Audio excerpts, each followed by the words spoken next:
વિડીયોનું background કેવી રીતે remove કરવું, તો આપણે વીએન એપ્લિકેશનમાં આવી જવાનું છે. ત્યાર પછી પ્લસ વાળા આઇકન ઉપર ક્લિક કરવાનું છે.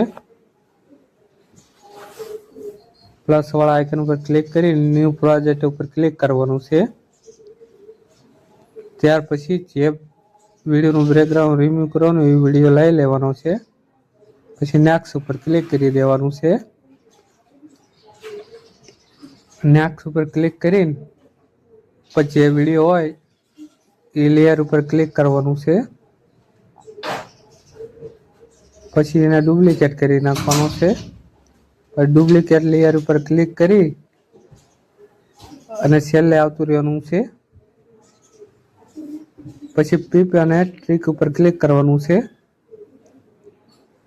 પીપ ઉપર ક્લિક કરી અને ઉપર લેયર એક આવી જશે ડુપ્લિકેટ આવી જશે. એને લેયર ઉપર ક્લિક કરીને આગળ લઈ લેવાનું છે. ત્યાર પછી લેયરને સરખી કરી નાખવાનું છે.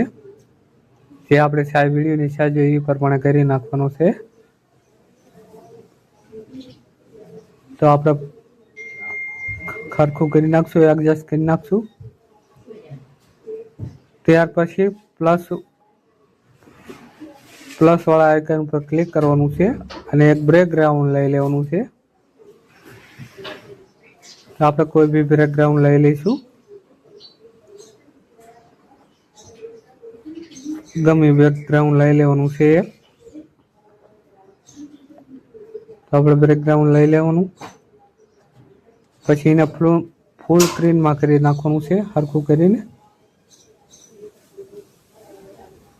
હરખું એડજસ્ટમેન્ટ કરી અને આપણે ફૂલ સ્ક્રીનમાં કરી નાખવાનું છે.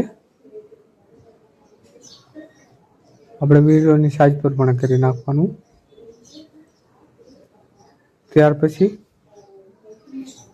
એને છેક એન્ડ સુધી લઈ લેવાનું, વિડીયોને એન્ડ સુધી.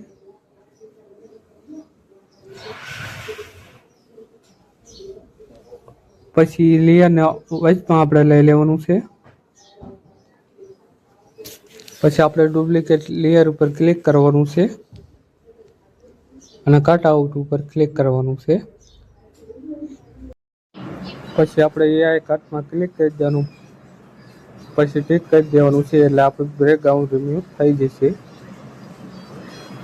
તો આવી રીતે આપણે વિડીયોનું બેકગ્રાઉન્ડ રિમૂવ કરી શકાય. તમે જોઈ શકો છો. આપણે વિડીયોનો અવાજ ધીમો કરી નાખશું, પછી પ્લે કરીને દેખાડશું.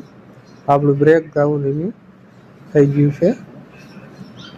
તો આવી રીતે વીએન એપથી બેકગ્રાઉન્ડ રિમૂવ થઈ જાય છે. મેં અવાજ બંધ કરી દીધો છે, તમે જોઈ શકો છો. આવી રીતે વીએન એપમાંથી આપણું બેકગ્રાઉન્ડ રિમૂવ થઈ જાય છે.